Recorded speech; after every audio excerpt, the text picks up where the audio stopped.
Welcome to episode 299 of OTD, your daily dose of soccer history by 17 Laws Guy. It's August 26, 2005.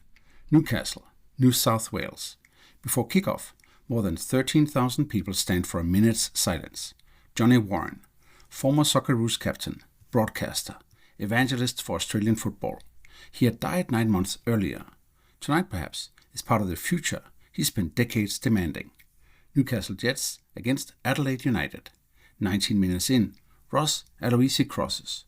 Carl Veart heads past Liam Reddy. The first goals in A-League history. Adelaide win 1-0. And thousands of kilometers west, Noel Spencer scores from distance at Central Coast Mariners. As Central Coast Mariners beat Perth Glory 1-0. 2 matches, 2 away wins. And after years of crisis and reinvention, Australian club football has a new national league. But how did we get here? Football in Australia was never new. The Socceroos played their first internationals against New Zealand in 1922. And after the Second World War, immigration from Britain and continental Europe transformed the club game. Italian, Greek, Croatian, Serbian, and other communities built clubs, facilities, rivalries, and generations of players. They built enormous parts of Australian football culture. But nationally, football had a recurring problem. Where did Australia belong? A new Australian Soccer Federation entered FIFA in 1963. Australia repeatedly tried to join Asia. Asia repeatedly said no.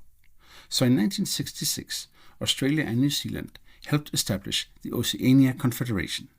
That created a strange existence. Australia was often too strong for Oceania, but World Cup qualification frequently ended in one brutal intercontinental playoff. Australia reached the World Cup in 1974. Then came Scotland, Argentina, Iran, and Uruguay. And again, the road ended at the last gate. Domestically, Australia had created something genuinely pioneering, the National Soccer League, 1977, one of the country's first truly national sporting leagues. It produced clubs and footballers of real quality, but it kept changing. Clubs came and went. Formats changed. In 1989, it switched from winter to summer, and underneath it all, the finances deteriorated. Across 26 years, 43 teams participated and collectively lost roughly 140 million Australian dollars. By the early 2000s, Australian soccer administration itself was in crisis. Repeated reviews, political infighting, and debt. Then comes the Crawford Review, April 2003, 53 recommendations. And back comes Frank Lowy, businessman, co-founder of Westfield, and one of the pioneers behind the NSL itself. Lowy heads the new interim board. Soccer Australia is wound up.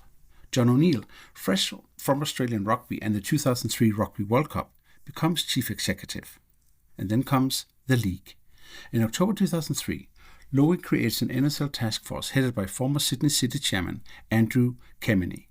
The question is almost blank sheet. What should an Australian Football League look like? They study Major League Soccer, Japan's J-League, even the relationship between England's FA and Premier League. Then adapts the ideas to Australia.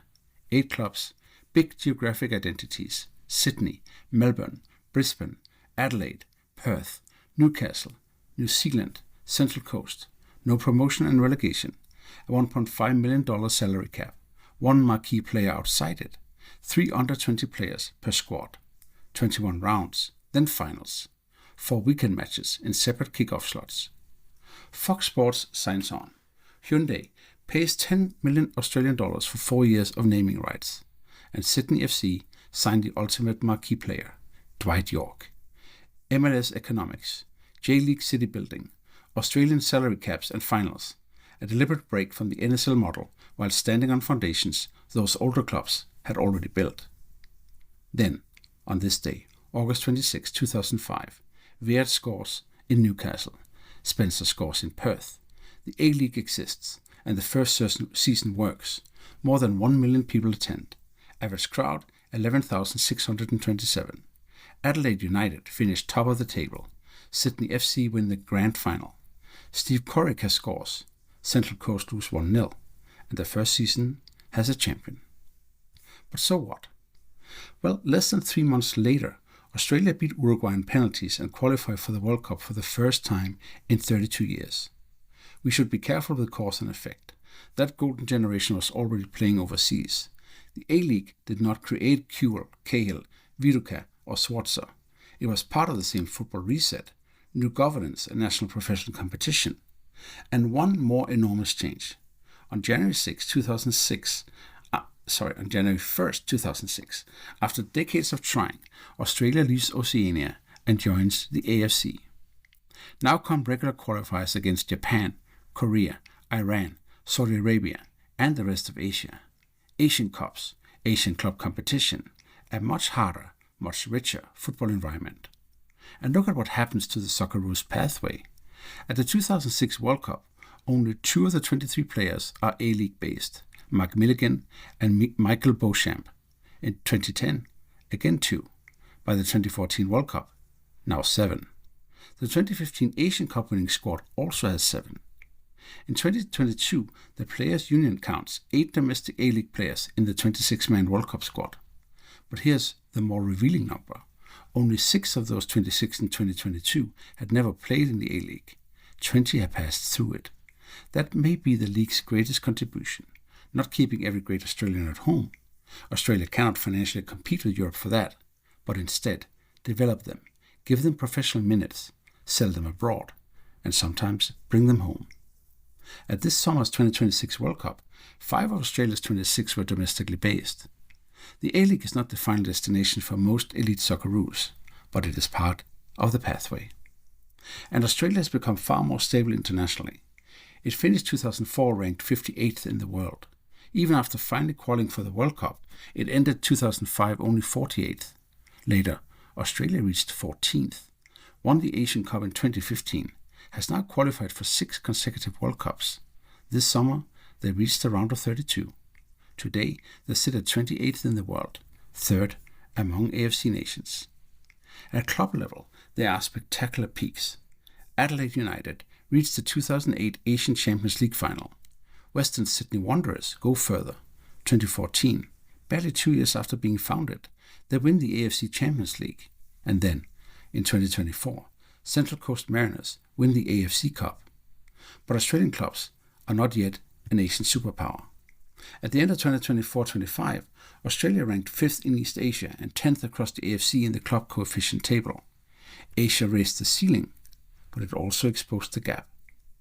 And the A-League itself remains complicated. It has survived. It has become increasingly important for youth development. In 24-25, under-21s played a record 18% of all minutes, and clubs generated at least 11.4 million Australian dollars in transfer fees. But average attendance was only 8,788. Finances and governance remain recurring issues. And 21 years after kickoff, promotion and relegation still has not arrived. So did the A-League fix Australian football? No, that would be too neat. But it gave Australian football something the NSL could no longer provide in 2004, a durable national professional platform. And what about the old confederation question? Institutionally, that does look settled. Australia has renewed ties with Oceania and signed a new cooperation agreement with the OFC in 2025. But Football Australia simultaneously made its position explicit. Australia is a proud member of the Asian football family and remains fully committed to the AFC. Asia is Australia's football home. Oceania remains its neighborhood. Before we go, 3 things to take away from August 26, 2005. First, the A-League was not created from nothing. The NSL and its community clubs had spent nearly 3 decades building national football. The new league rebuilt the structure, but not the history. Second, its architects deliberately designed an Australian competition. 80 city-based franchises, no relegation, salary cap, marquee player, finals, television-friendly kickoff times, ideas borrowed internationally, adapted locally. And third, the league's biggest legacy may be the players who pass through. 2 domestic Socceroos at the 2006 World Cup. By 2022, 20 of 26 had played A-League football at some point. On this day in 2005, Veart headed in across in Newcastle. A few hours later, Australia had something it had spent years trying to rebuild, a national league with a future. 21 years on, it is still here. That's all for episode 299 of OTD, your daily dose of soccer history by 17 Lost Guy. Tomorrow, episode 300. We made it. August 27, 1960. Manchester City against Manchester United. United lead. City come back to 2-2. But then, 10 minutes into the second half, Manchester's weather decides it has seen enough. Torrential rain, a waterlogged pitch, and a great Manchester derby is abandoned. Stay tuned.